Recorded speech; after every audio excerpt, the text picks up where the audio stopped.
Warriors, rise! Hey, what's up, Warriors? We're excited to be with you guys today. My name is Coach JB. I am the top health, mindset, and crypto coach in the world. Remember, what you believe in your heart, this is very important for today. What you think in your mind will eventually become your words and become your reality. If you can see it in your mind, eventually you can hold it right here in your hands. Key, what you repeatedly do or see will end up being an unconscious behavior. And today I'm so excited to be back with Waters Above Crypto. We're going to start doing these more frequently because to me, it feels like there's a sense of urgency. And we were having a private conversation before this. So we're going to bring to the forefront because of the energetic frequencies that we're both feeling at the same time. And as you guys know, I've worked very hard on my spiritual journey and awakening. And since I met Waters Above, he's opened up my mind to a whole new possibility of a whole new ecosystem of energy and frequency. And I'm really excited to continue to partner with him as we move forward into this. And so there's definitely something happening within our universe, within the earth, within the world, globally right now. So first of all, Waters Above, how you doing, brother? I'm doing amazing. Thank you so much for having me on. I appreciate you. Yeah, always, man. Much love, brother. So we want to remind you guys, want to share with you guys, many people have signed up. It is still spots available for the Great Awakening Bootcamp. And I want to share with you what is the Great Awakening Bootcamp and what is it not. So it's going across the bottom down here, and I'll post it in the comments here. So the Great Awakening Bootcamp, what it is not, important for expectation, it is not a crypto course. It is not a crypto course. It's not about the markets. It's about discovering who you are and awakening the great I am. So week 1 is rediscovering who you are. Week 2 is becoming the creator of your reality, basically doing what we've done in regards to becoming our I am and creating freedom. Going into unlocking practical tools for a very confused world that we're going to talk about right now, and then letting go and creating flow. So I want to make that very clear. It's not a crypto course. We both have crypto academies. We help people, you guys, exit strategies. We have our crypto academy. But what we've really thought about is, what do people need right now? People need to come back to the great I am and understanding that we are all mirror reflections of each other. So as we move into this, we wanted to provide you guys support. It's a 4-week boot camp.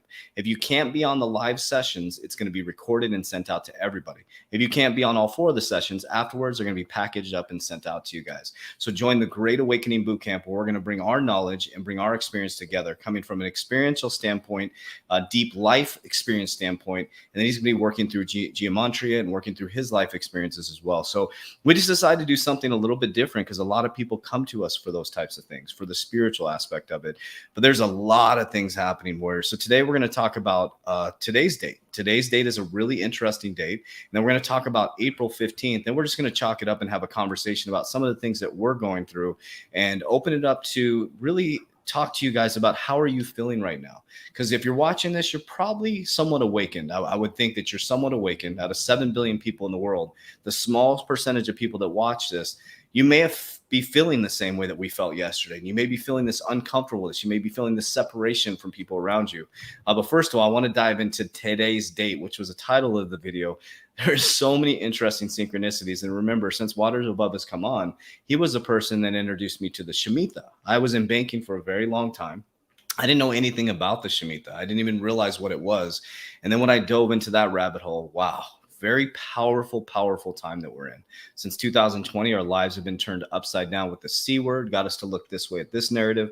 Our lives change as we know it. They're leveraging us towards technology, as Jerome Powell says, coming back to a new economy.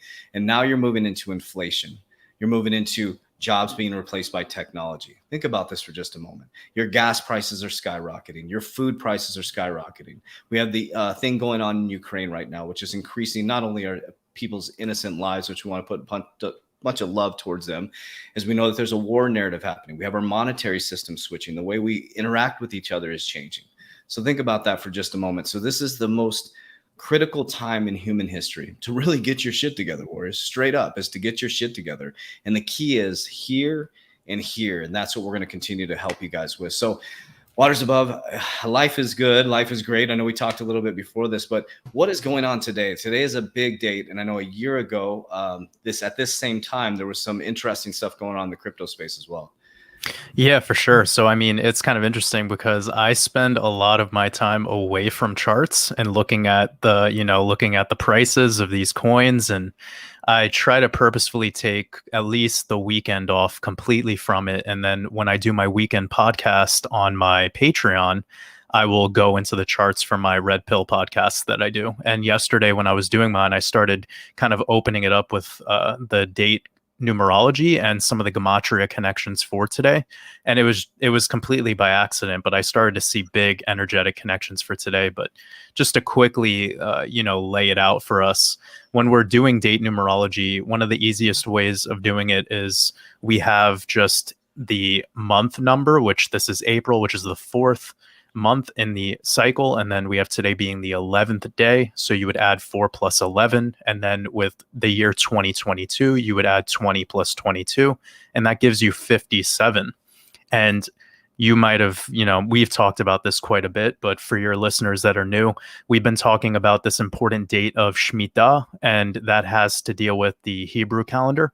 And last year, the Hebrew New Year Rosh Hashanah happened on September 7th of 2021, and that also had a date numerology of 57. And on this date, we saw a big pullback in the crypto charts on this exact date numerology. So we're making some connections here to this number 57 and how it's interacting with the charts.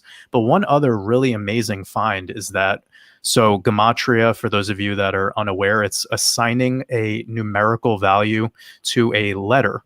So A equals 1, B equals 2, etc. And when you type out the word moon, you get 57. And today is Monday, which is the day of the moon. So we're seeing a lot of confluence and a bunch of things that are going on here. But that particular connection is pretty amazing because moon ties to Bitcoin as well in another gematria connection. And I believe we did see Bitcoin go down today 5.7% at pretty key time. So this is all coded into the way the markets behave.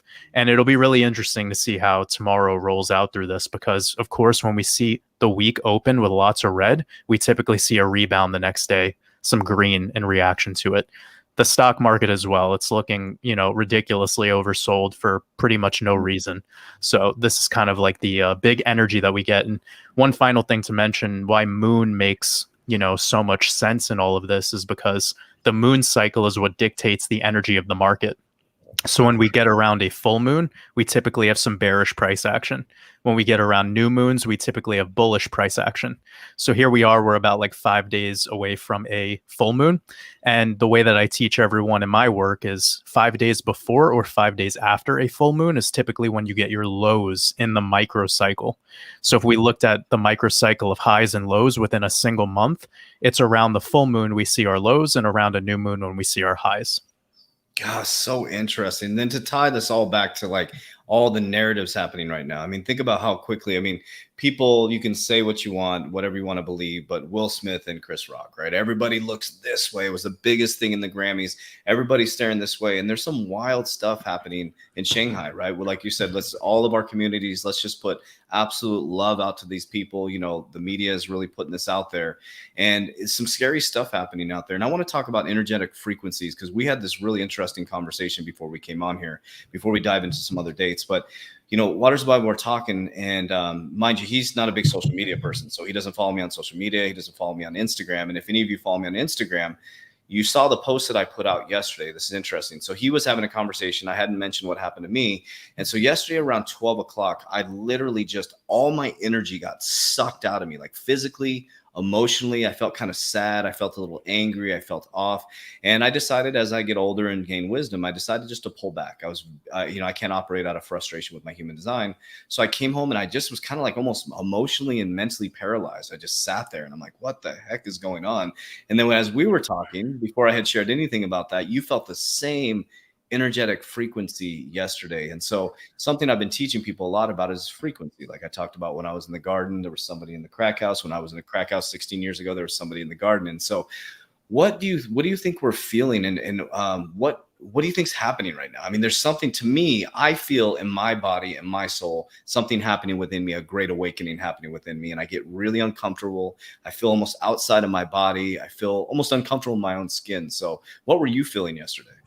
You brought up so many great points. First of all, like, we're all beings of light. Like this body is a rental car that we're borrowing for a short period of time in this overall existence that we have. So, you were never born and you never die. And if you perceive life through the birth and through the death, then you're trapped here in the physical forever. So this whole existence is somewhat of a soul trap if you get really, really into it. So people that are seeking this path of wisdom and enlightenment, once you get there, you literally become light. So this whole body and this whole physical experience doesn't feel comfortable. You know what I'm saying? Mm. So what I was feeling yesterday, and it's so interesting, is just a severe lack of energy. And I took care of myself. I was feeling like everything was all good. And typically when I start to feel a lack of energy, I do creative things. So I'll pick up my guitar, I'll make some music, I'll make a beat on my computer or whatever. But I couldn't even feel the energy to do that. And then I laid down. And then like about an hour after doing some meditation, I looked at my phone for a minute and I saw like 3 separate people sent me all this stuff about what's going on in Shanghai in China.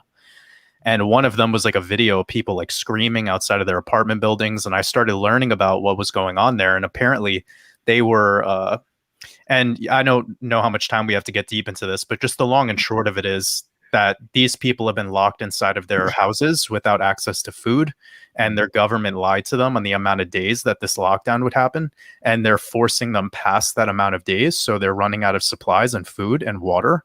And this is why they're starting to go crazy, right? Because this is just the natural kind of progression of how people will behave when they start running out of carbohydrate, particularly. And that's probably the number one thing you'll see people in China saying, I'm running out of rice. And once you start running out of carbohydrate, you start becoming extremely depleted.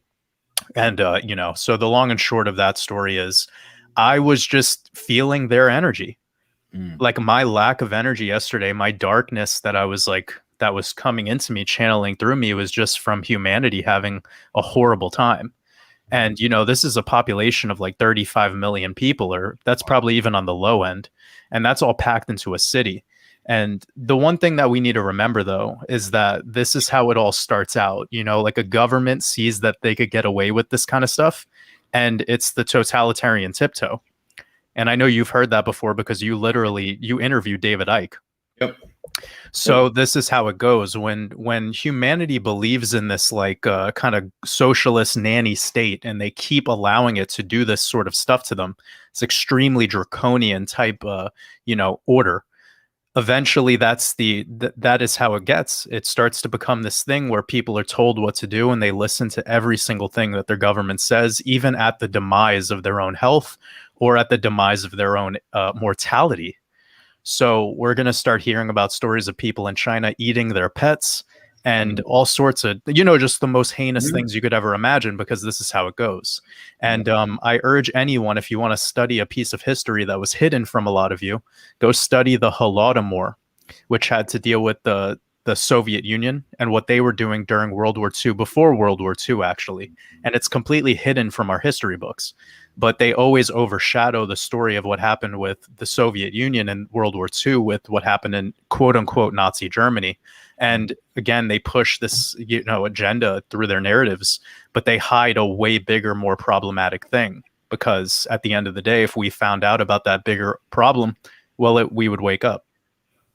Yeah. Oh my gosh. That's the biggest thing that it's hard to even accept like what's going on in the world right now. And it's this whole thing of like this narrative thing, right? So there's major things going on in Shanghai. And the thing is too, is like how social media, it starts to spread so fast. Like it's all over TikTok now. It's starting to spread. So what we need to recognize too is how quickly the narratives shift, right? So it's like we had this C-word narrative. Then we had the Ukraine-Russia narrative, which is still going on, and as people are literally, as you sit and you're just over broke your job, your paycheck is going down every second as gas prices go up, as food prices go up, right? And then you have the wheat narrative out in Ukraine. And then everything goes to Will Smith and Chris Rock. I couldn't believe how much focus there was on that. Everybody's worried about Pete Davidson and the Kardashians, right? Yeah. And then we have this thing going on in Shanghai. And then as we transition, there's a big date coming up, April 15th, from an energetic frequency and like a historical time, right? So what does April 15th represent around events? So April 15th is a very, very popular date when it comes to big, events. And the most popular ones that people probably remember in our modern history would be the Boston bombing. Boston Marathon bombing. Also, it was the Notre Dame fire, the Notre Dame Cathedral in Paris, France, and then also it was the date of the Titanic sinking, the date of what happened with the Titanic, and anyone who studies that knows that had to deal with some big bankers around the world. So that was definitely, orchestrated. And then very recently in 2020, it was the day where the single most amount of people allegedly died from the C word. And if you keep looking through the numbers, there's a website where you could go onthisday.com and you could type in April 15th and you could see all the things that have happened. And you start looking at it through the lens that I do, which is through numerology. And you'll start to see some big connections to where these numbers can't possibly be realistic. And this particular date is used on purpose as some sort of false flag date. And I know that's hard for a lot of people to accept, but it just is what it is. When you're seeing this pattern happen time and time again, just like when we're talking about Shemitah and us having big global currency financial collapses, stock market crashes every 7 years, people have to kind of wake up to the fact that it just is what it is. And so that's coming up very soon. That's about 4 days from today. And what's really important from a gematria or let's just say a standpoint of the numbers, right? April 14th, which is the day before that date, was the day last year where pretty much all the cryptocurrencies hit their cycle highs. And then, of course, we had a little bit of a bull trap into May and then a bigger correction into the May eclipse. So when you start getting into astrology, you'll start seeing that the eclipses play a big role in this market. And we have an eclipse at the end of this month. And then we also have an eclipse on May, I think it's 16th, I believe, around that time frame, May 15th. So one of the big connections behind April 14th this year is it will be 7 months and 7 days since the start of Shemitah. And Shemitah is the 7-year cycle. So we don't play around with the sevens. Like, that's a big, important number. So I'm wondering how this is all going to, shake out, because of course the following date is the big ritual, April 15th.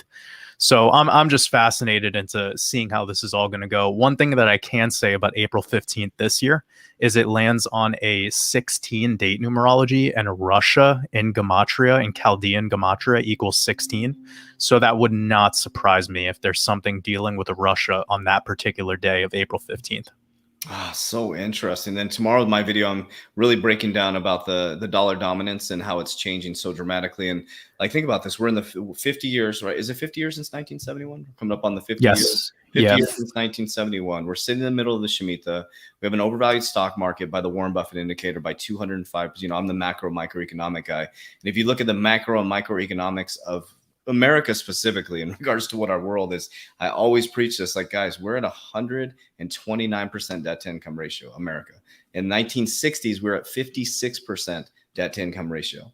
So America's backwards. We're literally backwards. And if we stay at this pace, at this level of rates, we'll be at 165% GDP to debt, which is crazy. Think about that for just a moment. So that's what I'm always preaching to people. Like, the system has to switch. It has to switch, because we're all trapped in this debt-based system. And I think about the Shanghai thing, like the narrative with that, like, and there's the innocent people. I'm not talking about like people aren't getting hurt, but what I'm saying is the narrative of what they're doing to those people. And then, well, if you look at how they set it up, not to cut you off, but this is very important for people to remember. They told those people that we're about to go into a 5-day lockdown. So go to the grocery store, go get all your supplies. You see what they're doing? They're creating a food shortage. Yep. This is disgusting behavior by a government. Yep. And because you orchestrate people to overbuy, just like they did with toilet paper and gas and all that bullshit they did 2 years ago with the C word. And now you're doing this with a population of 30 million people in a single city, and then locking them into their houses. And then every time they go onto their balconies, or they leave their doors or anything, there's a drone there just, shooting out a message. So it's like technocratic, like kind of like dystopian. It's here. It's not the future. It's now. Right. And that's what people are feeling energetically, in my opinion. There's so many people in the comments here like, oh, I feel tired today. That's what you're feeling. You're feeling a whole frequency shift from the earth paradigm to quantum to these nefarious things happening. We're feeling that frequency of Shanghai. We're feeling the war in the Ukraine narrative. And I think, and I want to get your opinion on this, I feel like it's this great awakening of people being exposed, right? Because what's done in darkness eventually comes to light. And then there's cyclic patterns with us as human beings as well. For example, like I call myself a generational pattern shatter, right? So I've been going through these cycles in my own personal life. It usually comes around October every single year. And last year I finally just shattered it. And so I feel like as a world, as Earth, as universe, we go into this cyclic pattern. And it's our job as generational shifters to shift that pattern, right? So the energetic frequency that people are feeling, it's like, I mean, God, there's so many comments. It's so cool to see. Not cool to see, but all these people going through that as well. And so I want to ask you a question. Like, what? Go ahead. Go ahead. What I mean, it shows me that we're all one. Like Mhm. when you go to an animal sanctuary, or you go somewhere where you see like animals, or even if you went to like if when your kid was growing up and you go to like the kindergarten and you see all the kids and they're just having fun, they're just playing, you start smiling. Yeah. You Yeah. start I'm following feeling that. better. You start literally feeling better. If you were to go to a slaughterhouse and you're seeing cows get killed, Mhm. you would start feeling like shit. Yeah. Yeah, And that, you yeah. eat your burger and you think you're eating food or whatever, but when you go and see the blood and all the things that are actually going on, you start to take on that vibrational frequency. So what we're learning here is like humanity is going through a cosmic shift, like a transition. And in this transition, there's a small percentage of the population that's really like expanding quite rapidly. Mhm. And at the same time, there's an immense amount of the population that's just completely like they're energetically gone, like their frequency is of servitude and they will go that way, sadly. But this is what freedom is about. Freedom is left with the ones who are willing to risk the most for that reward. Yeah. And the ones who don't want to risk anything are the least creative, the ones who go with the crowd at the end.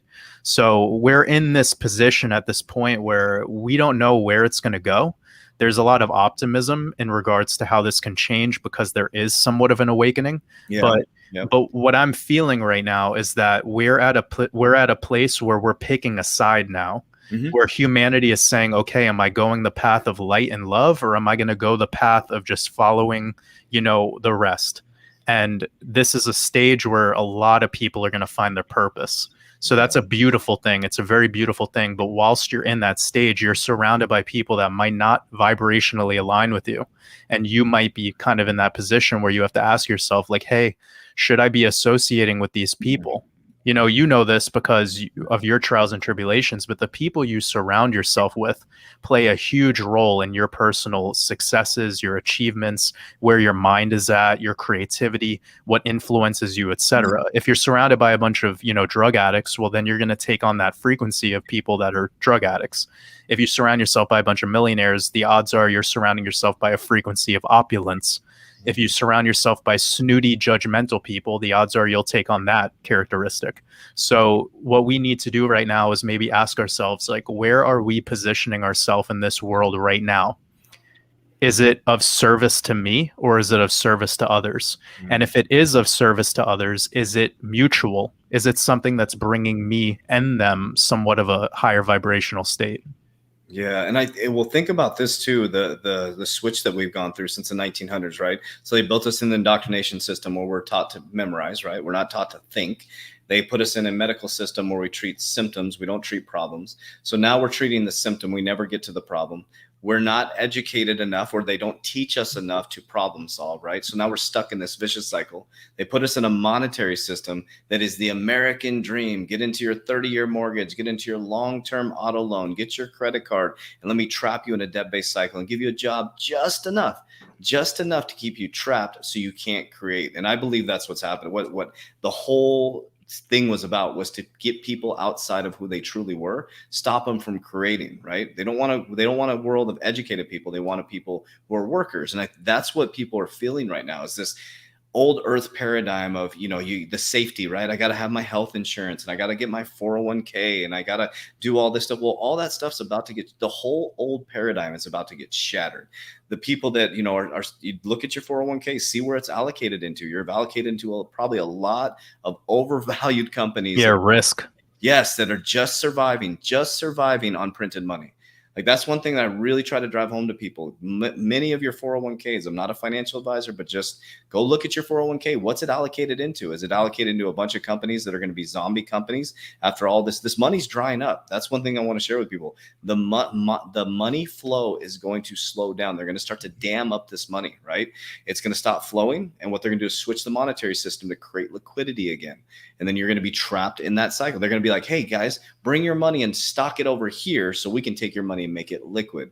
It's just moving the system over. That's one thing I wanted to talk to you about is as we move into this new quantum system, new financial system, what I see is happening from my perspective and from a macro and microeconomic and banking perspective is, I'm trying to get on the other side of the net where they're moving us to so I can bring the money back to the people, right? So the elites are moving into Bitcoin, which is going to be their store of value, right? They're investing in the technologies and softwares. They're going to change the infrastructure. All these big hedge funds, massive companies like Wells Fargo, Chase, Bank of America, they allow their wealthy clients to invest in Bitcoin and cryptocurrencies, but they're not talking it to the, Mrs. Jones walking in that has a $300,000 401k. So I mean, there's an energy shift there too, because think about when people wake up and all of a sudden, so I was in Wells Fargo Bank the other day to open up a business account and it said on his shirt, it's happening, APP, it's happening. I was like, oh my God, predictive programming. But what are your thoughts?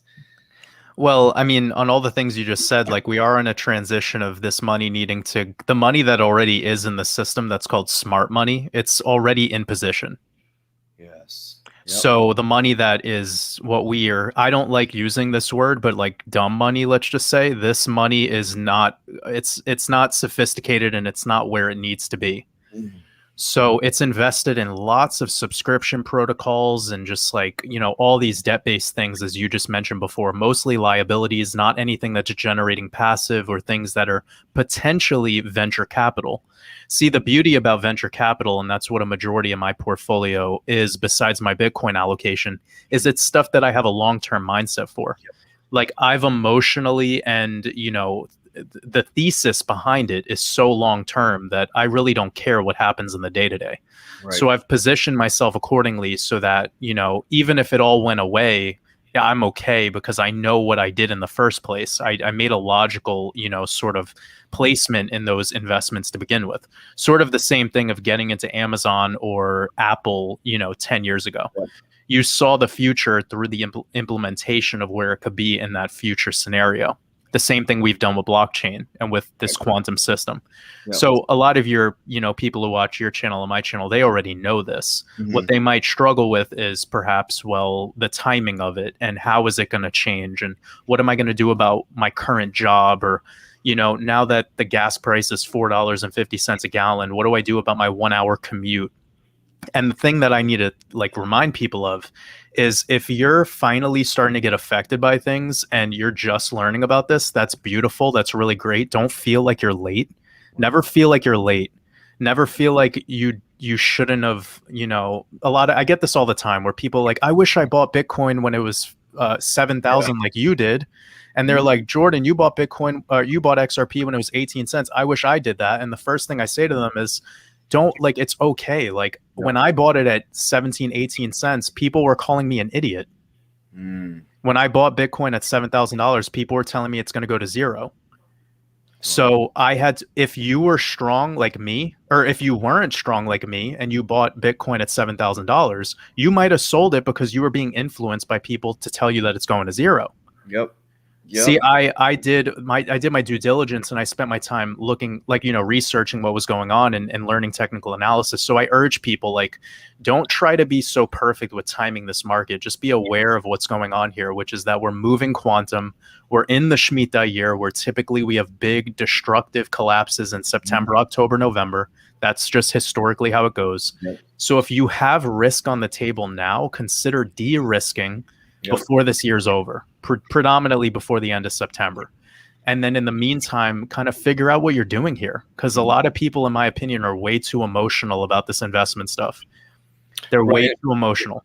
100%. And that's the quickest way to get wrecked in the markets, in any market, real estate, cryptocurrency, stock market, in your job too, getting too emotional with your job. And it's about that. I always tell people, people are patient enough to be in a job they hate for 15 years, but not patient enough to sit in the market for 3 to 5 to 10 years. Right. And Right. you brought up a really good point about, being too late. For example, my finances have changed quite a bit in the last 3 years. And so I thought I did a good job, but I have a large tax bill. And so I'm like, okay, so I'm getting into real estate. It was like a nudge, and people are like, oh, it's not a good time to get into real estate. But I see the rental based society, it's never going to be a good time. It's never going to be a good time. So instead of listening to all the naysayers, just like I did in business, when everybody would tell me 85% of small businesses fail, you know what I would say? What about the 15%? Yeah. That's what I would say to them. I'm like, there's 15% of people that succeeded. And then there's a group of those that became multimillionaires. And so what I did is I whittled down to those people and followed their behaviors, just like Yeah, dude, that's beautiful that you said that. That's the worst when people try to tell you like that's just spell casting. That's spell casting. Like like for your audience that's listening to this, like if you want to do something and then all people do is tell you some negative shit in reaction, like get away from those people. Yep. Because those are the people that made you not get into like all these investments when you should have. These are all the people that made you like too scared to start your business, too scared to start your YouTube channel, too scared. Stop being so fucking scared. Just do shit. Yes. And that's the whole thing too, is like, you're always going to feel too late. You're always going to feel too late. We were just talking about this. Everybody's like, for example, the real estate. Oh, it'd have been great if I would have got in 3-4 years ago, but that wasn't the timing for me. That wasn't the time. Now it's more of a necessity. And also I see where we're going into a rental based society. That's one thing I wanted to really hone in with people around assets. It's like, you really got to pay attention. The World Economic Forum said, you're going to rent everything and be happy, right? In 2020, 2030. But I've been positioned with people, and people push back on this, but think about this. 90% of people rent everything anyways. Most people never pay off their mortgage. They're not satisfied with their home, so they upgrade into a new home. So they're still trapped in their debt-based cycle. They pay off their credit card. They go back in debt. They get an 82-month loan on their auto loan now. Now you get these phones, and you can't even buy the phones outright anymore. It's really weird. We just got a phone for somebody in our business, and I'm like, I just want to buy it outright. Y'all, you have to put it in your payment plan. I'm like, I have to make payments on a phone? I was like, what do you mean I have to make payments on a phone? I was like, that makes no sense. And so we don't even own our phones. We don't own our houses. We don't own our cars. And so what I see happening is like, it was almost like I was kind of catapulted in. I'm not a real estate expert. I had no really interest in it or passion for it. I like businesses. I like cryptocurrency. I like investing. And I'm like, okay. So what I did was, Warriors, is I went and got the best. I got a team together. I was like, we have a real estate expert in our academy. She's in my academy physically. I went and got connected with her team. I got some hard money lenders. We're going to go to auctions. Like, I just got a team around me that's really good at real estate. I don't have to know how to do it. I just know how to direct and guide people. Right. So I think that's what a CEO does. CEO leverages on people. Yeah. And I think that's the biggest thing for people is my point behind this is like, I was sitting in corporate America for 2017, August is when I left corporate America. And I know a lot of you guys are saying, I'm not encouraging people jump out of your job and, run off and do what I did with no plan B. But what I am encouraging you guys to do is look outside at like, this is the greatest time to make a career switch right now. Greatest time in human history. Number one, all companies are transitioning, whether you believe it or not. If you're not in the C-suite leadership level, there's NDAs that they sign that they can't tell you certain things that are happening.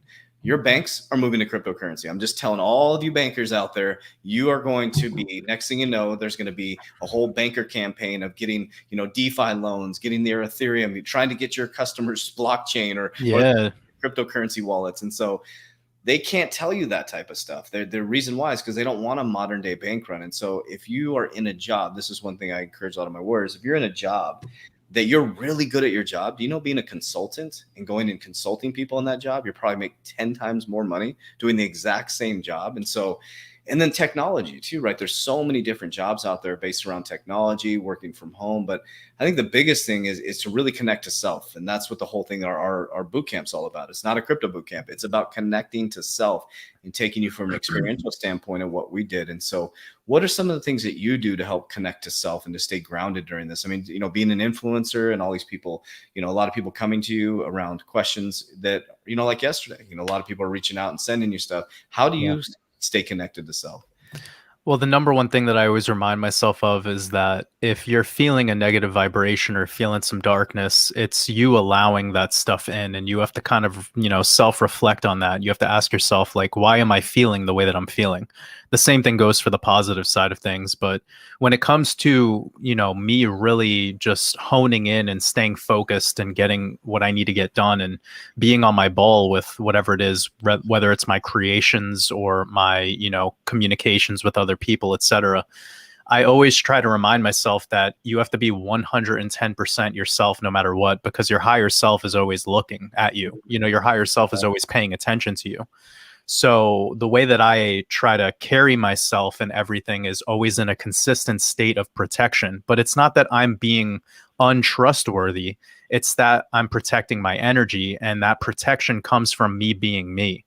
Mhm. If I'm deceiving, or if I'm trying to influence people for a specific gain in one avenue of my life, my higher self is always watching and always, so it's like, this is a huge thing that I've taken on about 5 years ago, where I noticed that every time I reacted negatively to like a hater, or if I reacted negatively to something that happened with my business or whatever it is, because a lot of people don't know this, but I've had so many businesses that I've tried doing before I eventually got to a place where I thought, well, I have all this base knowledge. I have this wisdom to share with the world. That's what I need to start sharing.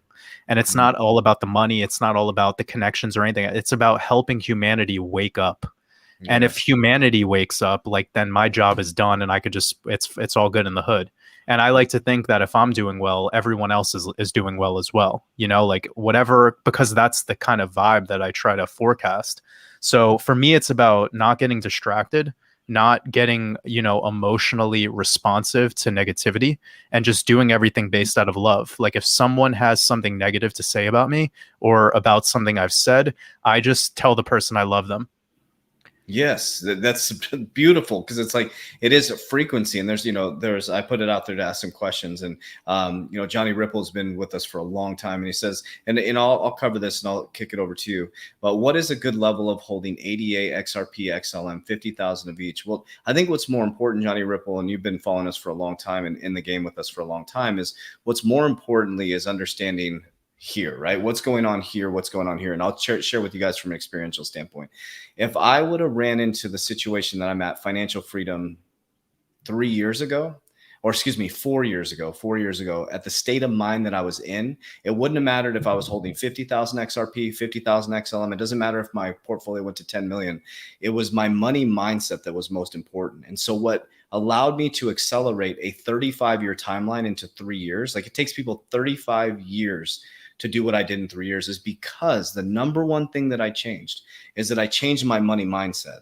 I understood that I was already wealthy. I was already abundant. I had everything I needed. And that's the biggest issue that we're facing out here, is that we all have everything we need. We've been taught that we have to go outside of ourselves. And so I always share with people when they ask that question, it's really relative to what you believe wealth is, right? For me, wealth is this: talking to waters above, being with you guys, our conference next week, connecting with human beings. That's true wealth to me. And what happened is, when I found myself, like we're going to talk to you guys in the Great Awakening Bootcamp, when I found that I wasn't a religion. I wasn't my name. I wasn't a banker. I'm not a warrior coach. I'm not Coach JV. I'm not CJV. I'm not John Boscus.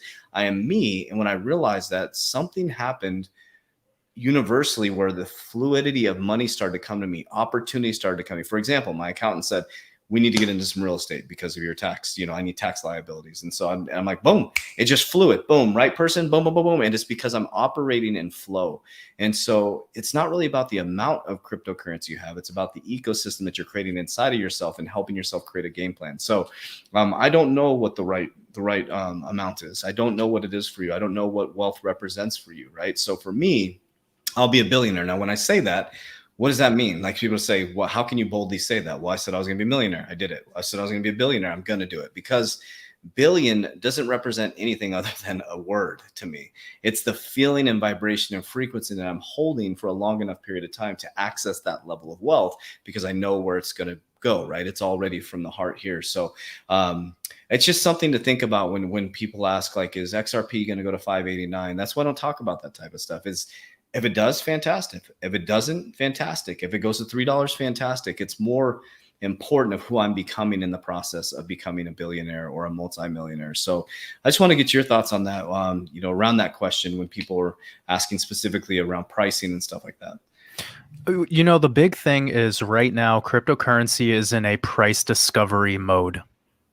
So whilst all of this entire asset class is within price discovery, it's yet to really figure out its fundamental base price for anything for that matter. Even the fact that Bitcoin went to 20,000 and down to 3,000 and then back up to, 60,000, that's proof that price discovery is still game on. This isn't like silver where it's been fucking, sideways for 100,000 years. That's a joke. But the point I'm trying to make here is whilst we're in something that's a nascent asset class that's still within price discovery, what we need to do is not look at it based on all these specific it's such a hard thing to articulate because the way you answered it would have been the same way that I would have answered it. Like when people try to be an active investor within an asset class that's yet to get out of price discovery and show some stability, think about that. It's like trying to catch air or like trying to touch the clouds. It's just all over the place. So we can't actually make 100% concrete pieces of advice, or no one, even the most highest paid accredited investor who has all these, accolades and plaques on their walls, they cannot tell you with certainty what percentage you should allocate to each holding. It's impossible in this specific asset class. If we were talking about the indices, or we're talking, we have some definitive price targets every year that we could expect. 9 to 12% returns in the S&P, et cetera. We could kind of like figure that out. When it comes to devaluation of the dollar, we could kind of look at gold and silver as like the hedge against that over the long time horizon. But with cryptocurrency, man, it's such a different ballgame. And I wish more people would understand this because I get this question quite a bit. And although I do go over it in depth in my mastermind course, specifically like how to build a safe portfolio, and then in my exit strategy, it's how to de-risk safely, how to de-risk conservatively, not based on these like moon boy targets that are like completely ridiculous, So what we need to do is, whilst we're removing emotion from the market, consider that the bullish and greedy based stuff, the greedy side of the market, is a very short-lived moment in a nascent asset class. So I saw someone comment earlier, not in this chat, but somewhere else, where they were mentioning that, the bearish part of the market, it seems like it's taking it's really fast, and like the rises are slow to get to this like price discovery to bullish price discovery. And I think it's quite the opposite in cryptocurrency. Cryptocurrency is still in price discovery, meaning that the bearish cycles are much, much longer and the bullish cycles are instantaneous. We see this happen all the time where, Zilliqa goes up 500% in like 1 week. We saw XRP last year around this time. It just went up in a straight line. So we actually need to remember that when it comes time to de-risking, get your emotions out of this game. Stop being so greedy. Take profit if needed, and the way that you can, use your time wisely is take this time that you have right now while the prices are low to develop an exit strategy that facilitates safety and security for yourself. Not for becoming a millionaire or a billionaire. That's total bullshit. Millionaire or billionaire, if you hate your life and you're sad and you're depressed, it's not going to change shit. So money only solves money problems. So if you work on, achieving bliss and neutrality and actually finding the creative side of yourself and how to express your genuine self to the world and the community around you, you don't give a fuck what your portfolio looks like when you wake up in the morning. You're not worried about that. Like I wake up every day and I'm just grateful for what what I'm doing, the connections that I have in this world, the beautiful people that I have in my life. I don't think about the charts. It's irrelevant to me. If I woke up and the charts were missing, like if they were all gone, I still have a couch to sleep on somewhere. That's so beautiful. That's my currency. I love it. I love it. And that's why we're experiencing what we're experiencing. That's what we're working to help people understand, right? And through ourselves, just living that, right? And like that's the thing that Waters Above are very and I are very similar with the haters. It's like that's why a lot of haters kind of dissipate in our comments because it's just like I love you. There is no argument. But one of the things I want to answer Jasper's question. You asked a couple questions about ISO 20,000. I always say it wrong. Everybody hates on me for it. 20,022. Now think of it just as a messaging system.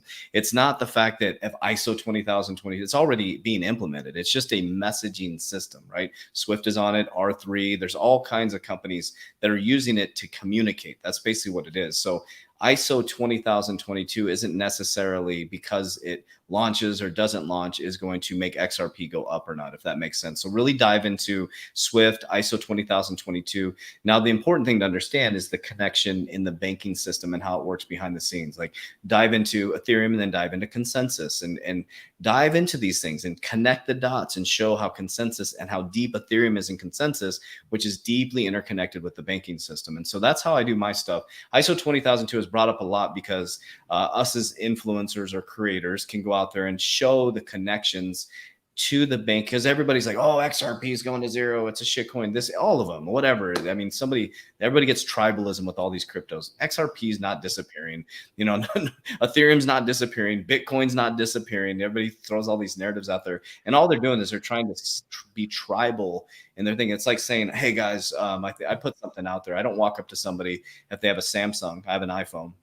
And you go, dude, that shit's going to zero, brother. That shit's going to zero. You're saying that's the way I look at it. It's like, dude, that shit's going to zero. Your phone's done. It's like that's kind of like the same thing. It's like walking up to somebody that's holding XRP and being like, yo, I got X or whatever it is. And so it's like, yeah, that energy needs to go away, man. Like all that, if you talk like that, you probably talk like that in a lot of other ways of your life, and it displays your lack.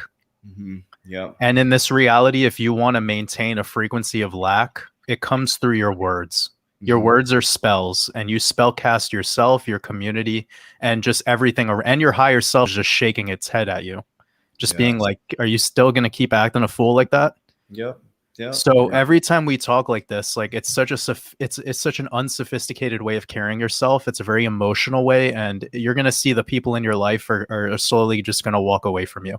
If you want to bring abundance and you want to bring community into your reality, look at things for what they are. Share your truth, but don't be so polarizing and absolute about how you feel.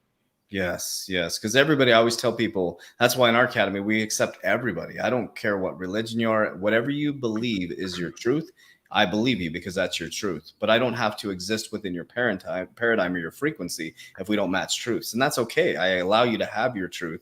If our frequencies match up, we'll be in each other's lives. So this one says, JV, how do you think the switch to CBDCs will happen? Can we profit from this conversation? Well, it's just the overall, you got to think about the retail narrative, right? The public that's all paying attention to Will Smith and Chris Rock. They're going to believe their banks. They're going to believe the government. They're going to believe and they're just going to be, like sheep. They're going to look and they're going to have a central bank digital currency. And it's just all about fluidity. That's all it is. They put us in a Ferrari. They put a freaking brick on the gas pedal and they jumped out of the driver's seat and we're going right towards a tree. Basically, they jumped out into a non-monetary system. Like you said, they're already set up. They're ready to go. And we're literally over here watching Will Smith, Kim Kardashian, Pete Davidson, and we're about to hit a tree. Boom, we hit the tree and they're like, hey guys, actually come over here. We'll fix it for you. We're just going to create the liquidity over here, right?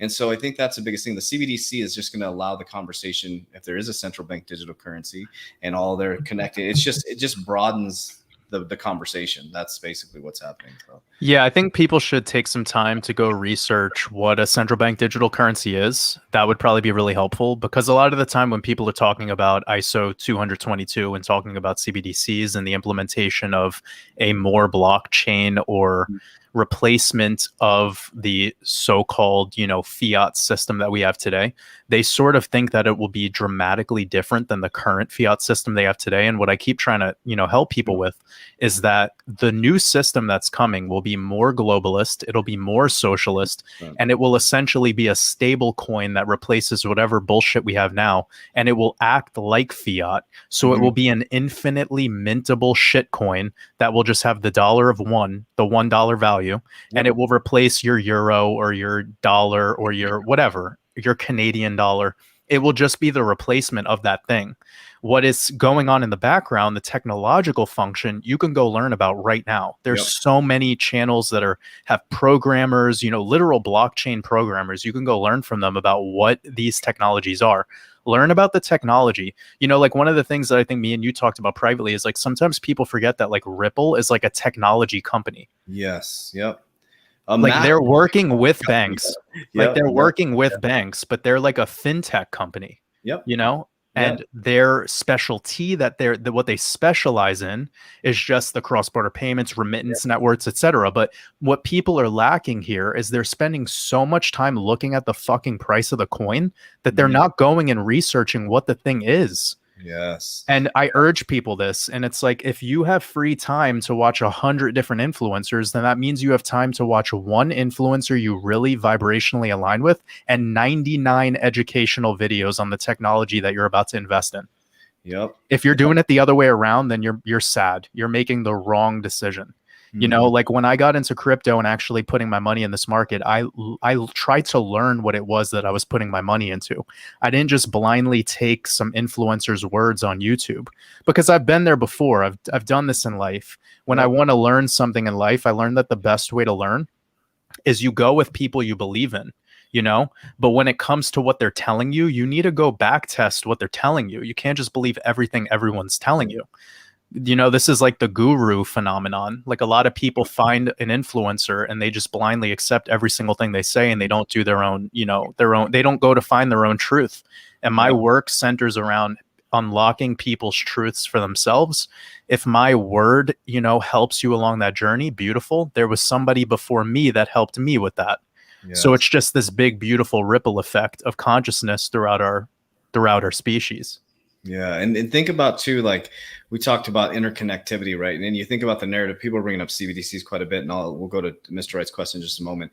The big narrative is about banking the unbanked. They want everybody running their money through the system. It's financial inclusion, unbanking the unbanked, and because there's so much money outside of the system, so much money that they haven't captured outside the system. Now you could say that's nefarious. They want to tax it, whatever, but it's about financial inclusion, right? And you can look at the positive side of that, right? There could be someone in a impoverished third world country that has a business that they could get up and running through financial inclusion. So there's so many different ways you can chop this back and forth. And I love what you said about Ripple, because I invest in companies like Warren Buffett. I'm a Warren Buffett style investor. I break down the scores of the companies. I look at the leadership team. I look at the marketing team. I look at, will they be here in 5 years? Who's on their board? Who do they invest in? That's what I look at, and who invested in them, which is very important to me. Like, who invested in this company? Who are the top 3 investors? Right. Who are on their board of directors, which is really important, because I was in an executive position at a bank. I sat on a board of directors, a high executive board of directors, and the system. You connect people into board of directors who are connected to other people. And that's how it works. There's an ecosystem and a web that's connecting behind the scenes. You do this. Okay, boom. There's a narrative. We're going to do this. Okay. Lockstep. Like UK is like, we're going into cryptocurrency. And America's like, oh, okay, we're going to do it too. And it's just like this. Okay, Biden, Kamala Harris, it's your turn. You throw out your executive order. And then now you get Janet Yellen all of a sudden saying, oh, well, maybe this is a viable app. Maybe we could actually work with this, right? Then you got, oh my gosh, who's the other one? Nancy Pelosi. Oh my God. They're talking about putting her into her team in the SEC. And I'm like, she's greedy as shit. So that may help cryptocurrency. That may help. She is a greedy monster. Well, man. you brought up a really good, like, just from a neutral perspective, when you're making an investment, you're looking at the board, you're looking at who's putting money in it. And if you see people who have a track record of, winning over their career of being an investor, whether that's just in venture capital or a specified investment strategy, you're seeing the merit in going with that investment as well, right? Like, there are a lot of top guys who have really shit investments that they've made, but it's the long-term outlook that gets them to be consistent winners. Yes. So we can see that even with a poor choice, you can undo that bad choice because of, the system we have today of everything being devalued. Once the dollar is devalued, you have inflation in essentially all things. Mm-hmm. So risk has only one way to go up in the long term. And this is how these really rich people think. Just like you got into real estate to offset and have more liabilities, these people are looking at getting more stock because they could borrow against that stock.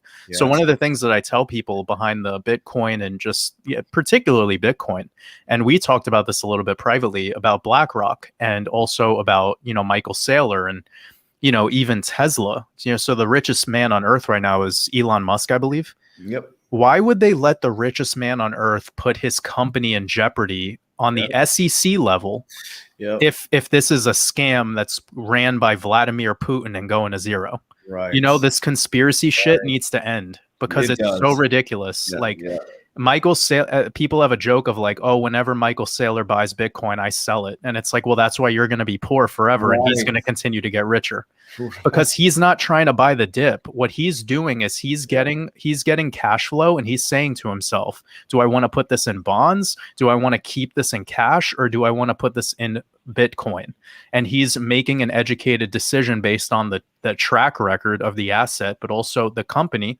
And this is the one missing link for those rich people out there that have a rich mindset. He's not buying the Bitcoin to just hodl it and eventually sell it. He's borrowing against it. He's collateralizing his Bitcoin so he can get a rock bottom interest loan and get all this fucking free cash off of it. So we have to ask ourselves, like, if you would consider this a bad thing, it's probably because you're not actually seeing what's going on here. Yes. If you look a little bit deeper into what's actually happening holistically, you'll start to see the benefit of why people do what they do. You would see a benefit into the adoption of these quote unquote blockchain technologies. But why would big fintech companies primarily start putting a little bit of their cash position into Bitcoin? Well, it's because of pretty much everything I just said. Right. They're not just looking at it as like, they're not buying Bitcoin at 30,000 to sell it at 60. They're taking their shitty cash that you gave them and they're converting it into a long-term store of wealth. Yes. Yes. And they're looking at it 50 fucking years from today, not 100%. Next. Yeah. It's amazing when you actually study these individuals and see their mindset behind it. And you look how deep they can, like you brought up Michael Saylor. I mean, I've been showing everybody last week about BlackRock. BlackRock is one of the, top 3 investors in MicroStrategies, which MacroStrategies did a $205 million crypto-backed loan. And think about this, Warriors. Do you think a bank is going to give Michael Saylor and MicroStrategies a $205 million Bitcoin collateralized loan if Bitcoin's going to collapse? Yeah. Think about that. And this bank banks Coinbase, Kraken. So now BlackRock, they're not in cryptocurrency. They have exposure to crypto. Go look up who the top investors in Bank of America are. BlackRock, Berkshire Hathaway, Vanguard, MicroStrategies, BlackRock, Vanguard in the top 5. I mean, BlackRock and Vanguard are connected to every single. And so just watch the moves that they're making. They're allowing the collateralization of it because they believe in it as liquid. 100%. And somebody's telling them that. It's not like, BlackRock, every move they make moves the market. So you don't think conversations are happening. They're like, hey, Michael Saylor's just making these massive billions of dollars into Bitcoin without notifying one of their largest investors. Of course, precisely. And one of the things that people should study on their free time is when there's high risk or bubble like kind of, markets, it's not bubble like because of the Federal Reserve or the central banks putting liquidity in them necessarily. It's because those institutions get the ball rolling, and then the FOMO of retail is what brings it into bubble territory. So this is a very important thing to remember. Like the fact that we're seeing some of these top cryptos like Bitcoin and Ethereum, for instance, stabilize and sort of lose that immense volatility that they used to have 4 years ago. It's a sign that the more sophisticated investors, the smart money, is stepping into this asset. And whilst it's stepping into the asset, you're seeing the collateralization of it, and that's showing trust. The banks that are saying, here's the cash with low interest rate and really long-term borrowing opportunity, they're seeing it as a future implementation of the system enough to at least pay off the loan. Banks like giving loans if they're 100% certain they're going to get their money back no matter what. Especially in this market. That's right. Somebody especially in bubble territory. Yeah, bubble territory. And then also somebody brought up Basel 3 and Basel 4. Johnny Crypto is on our team. He's on here too. We did a whole thing on this last year because we know banks very well. And Basel 3 last year. So Basel 3, banks have to have riskier assets. They have to have physical gold on reserves, physical gold, right? So that told you that we're moving to an asset-backed. They're trying to get the currency backed again, or they're all moving away from the dollar to get into assets, right? Bitcoin, gold, silver, as they collapse the economy. And I think what's going to happen is the dollar's going to collapse, the dominance is going to collapse, so we know it. We're going to go into a world currency, right, which is going to be run through the central bank digital currencies. They're going to change the whole way they regulate the monetary system and the rates, and then everybody's going to have their own little ecosystem, right? And so it's basically going to be everybody's being monitored through this financial system. Financial inclusion. Everybody's going to need a bank account. Everybody's going to need to be on their phones. They're going to, just like they're doing in China. I mean, they said CryptoCito was, he used to live in China. He said even the street people that are begging for money, they can do a QR code to give them money. Like that's how they get their money. They all have bank accounts. Yeah, it's like Alipay. Yeah. So we're coming up. I have another meeting coming up, so I wanted to make sure that we respect your time as well. I know we both have a busy day, but I wanted to answer Mr. Wright's question because he's really jumping in here. It's a great question, and we'll answer it pretty quickly, and then we'll jump off. Make sure you guys check out the Great Awakening Bootcamp. I'll put it here in the chat. We have spaces available. It's filling up really, really quick. So we have a pretty large group, one of our biggest boot camps we've ever had. It's gonna be life-changing warriors. It's Waters Above and I coming together to help you guys access the great I am. So can you really become your higher self? The more information you have, the more you learn, the more you see you have to grow. Can you really become it's a journey, man. I think that's one thing that I stopped asking because I'm like, God, what is, you're never going to know. And that's the beauty of it, is the journey but can you reach your higher self? Absolutely. On a daily basis, you can reach your higher self through meditation, through breathing, through ice baths. And it's about removing yourself from the worldly things and coming back in to self. And so do I think you're ever going to have the answer? Absolutely not. I don't think any of us figure out the answer, right? So it's this journey of self-discovery and growing and hitting these patterns that you get into and shattering those patterns and going to the next level. To me, life is like a video game, right? That's why I have this uncomfortable feeling right now. I feel off. I feel a little bit of anxiety. It's because I'm like a caterpillar. I'm going into my new butterfly stage, and I always go through this process. So, this is a great way to segue out. What are your thoughts on this question? And then after that, I'll close it out. Yeah, well, first of all, you already are your higher self. What you're going through is the process of remembering who that version is. What are you? You're in the midst of learning that. And when you stop achieving, or when you stop seeking the external, is when you start to become more in tune with what I just said. So like, it's not to become anything. It's it's about remembering what you always were. You came here as a being of light, brought into this body, and now you're having this physical experience. And in your dream state, or when you're really in like your zone, you're going to see that you become transcendent out of this physical, identity. Because what JV said earlier was perfect. Like, I'm not Coach JV, I'm not John Vasquez, I'm not any of these things. Like, the more you do practice meditation or pranayama or any practice for that matter, you start to see that you're actually taking away the external, this sort of influence. You're starting to get closer to source, which is you. Yeah. And that is all it really is. So the idea of more information, and the more you have, the more you can see that you have to grow. Stop trying to grow. Just try to be more you. Yes. Just try to become you. Yeah. And you do that through just believing in yourself and faith. And I believe this is a really good, thing for us to consider for when we're working on our presentations for the Awakening Bootcamp, because this is going to be a very, very prominent, belief system that people have when they're seeking enlightenment. They're always going to the external, and me and you will have a lot to say about how to get what's within us already, something we've already always had. Oh, so beautiful. Because the first section I've created is called The Created I Am, and moving into the Great I Am. So we'll leave it at that, warriors. We appreciate you guys. We love you guys so much. Thank you. This is one of our biggest lives. Much love, family. Thank you guys. Love you. As we always say, warriors, rise, get your shit together. Let's